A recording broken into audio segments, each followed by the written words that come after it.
Hello friends, welcome back to our channel. ఈరోజు ఒక మంచి హెల్తీ అండ్ టేస్టీ రెసిపీని షేర్ చేయబోతున్నాను. బ్రేక్ఫాస్ట్గా స్వీట్ తినడం ఇష్టం లేని వాళ్ళు జొన్న పిట్టుని ఈ విధంగా తయారు చేసుకోవచ్చు. టేస్ట్ చాలా బాగుంటుంది. దీనికోసం ముందుగా మనకు సరిపడా క్వాంటిటీలో జొన్నల్ని తీసుకొని ఒక 2-3 టైమ్స్ బాగా వాష్ చేసుకొని వాటర్ పోసుకొని ఓవర్ నైట్ నానబెట్టుకోవాలి.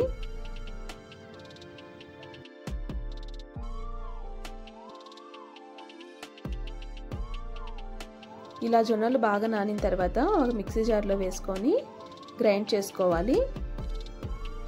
మరీ మెత్తగా కాకుండా మరీ రవ్వలా కాకుండా సన్నటి రవ్వలా గ్రైండ్ చేసుకోవాలి.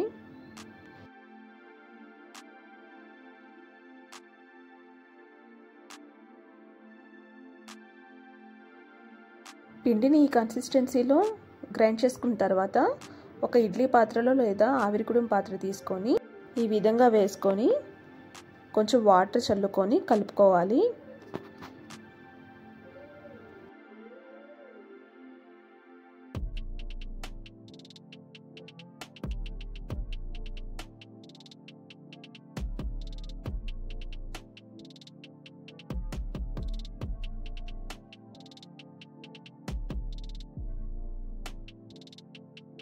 ఈ విధంగా వాటర్ చల్లుకొని ఒకసారి ఇలా కలుపుకొని మనం ముందుగా వాటర్ పోసి బాయిల్ చేసుకున్న ఇడ్లీ పాత్రలో ఈ ప్లేట్స్ను ఉంచి ఉడికించుకోవాలి.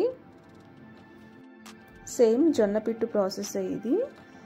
ఇలా పెట్టి మూత ఉంచి ఒక 15 మినిట్స్ వరకు ఉడికించుకోవాలి. తర్వాత ఒక ప్యాన్ పెట్టుకొని 2-3 స్పూన్స్ వరకు నెయ్యి వేసుకోవాలి. ఆయిల్ అయినా వేసుకోవచ్చు.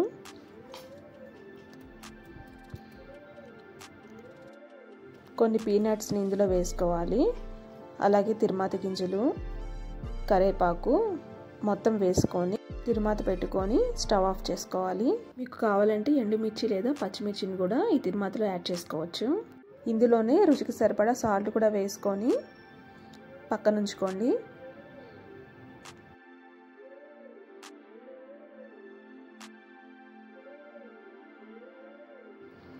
ఇప్పుడు మనం ఆవిరికి పెట్టుకున్న జొన్న పిట్టును ఓపెన్ చేసి ఒకసారి ఉడికిందో లేదో చెక్ చేసుకోండి.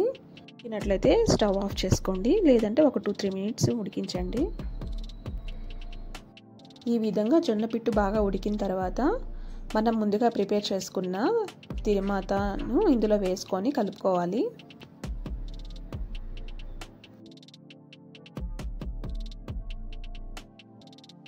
అంతే అండి, ఎంతో టేస్టీ అండ్ హెల్దీ అయిన జొన్న పిట్టు రెసిపీ రెడీ అయింది.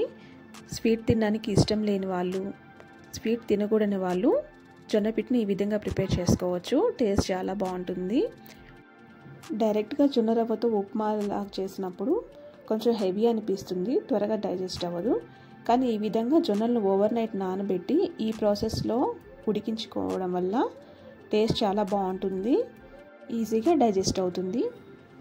Thank you for watching this video, friends.